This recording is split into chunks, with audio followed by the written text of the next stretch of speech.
बच्चे ने दी माँ बाप को ऐसी सीख जो बड़ा ना दे पाए। किसी गांव में एक बूढ़ा व्यक्ति अपने बेटे और बहू के साथ रहता था। परिवार सुखी संपन्न था, किसी तरह की कोई परेशानी नहीं थी। बूढ़ा बाप, जो किसी समय अच्छा खासा नौजवान था, आज बुढ़ापे से हार गया था। चलते समय लड़खड़ाता था, लाठी की ज़रूरत पड़ने लगी। चेहरा झुर्रियों से भर चुका था, बस अपना जीवन किसी तरह व्यतीत कर रहा था। घर में एक चीज़ अच्छी थी कि शाम को खाना खाते समय पूरा परिवार एक साथ टेबल पर बैठकर खाना खाता था। एक दिन ऐसे ही शाम को जब सारे लोग खाना खाने बैठे, बेटा ऑफिस से आया था। भूख ज़्यादा थी सो जल्दी खाना खाने बैठ गया और साथ में बहू और उसका एक बेटा भी खाने लगे। बूढ़े हाथ जैसे ही थाली में उठाने को हुए, थाली हाथ से छिटक गई। थोड़ी दाल टेबल पर गिर गई। बहू बेटे ने घृणा दृष्टि से पिता की ओर देखा और फिर से अपना खाने में लग गए।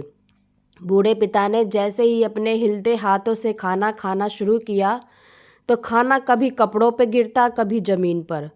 बहू चिढ़ते हुए कहा, हे राम, कितनी गंदी तरह से खाते हैं, मन करता है इनकी थाली किसी अलग कोने में लगवा देते हैं। बेटे ने भी ऐसा सर हिलाया जैसे पत्नी की बात से सहमत है।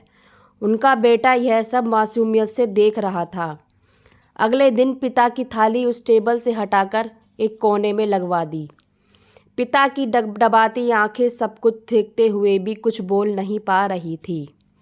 बूढ़ा पिता रोज की तरह खाना खाने लगा। खाना कभी इधर गिरता, कभी उधर।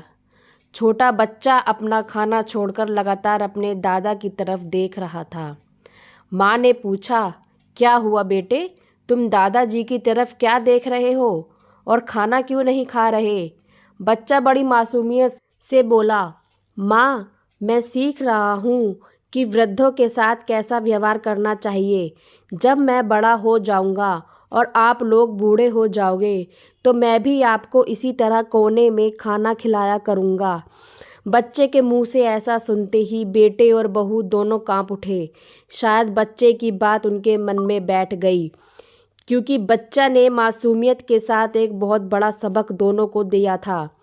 बेटे ने जल्दी से आगे बढ़कर पिता को उठाया और वापस टेबल पे खाने के लिए बिठाया, और बहू भी भागकर पानी का गिलास लेकर आई कि पिताजी को कोई तकलीफ़ ना हो। माँ बाप इस दुनिया की सबसे बड़ी पूंजी है। आप समाज में कितनी भी इज्जत कमा लें या कितना भी धन इकट्ठा कर लें, क्योंकि माँ बाप से बड़ा धन इस दुनिया में कोई नहीं है। तो फ्रेंड्स, अगर ये कहानी अच्छी लगी हो तो लाइक, शेयर, कमेंट्स करें और चैनल को सब्सक्राइब भी करें। Thank you.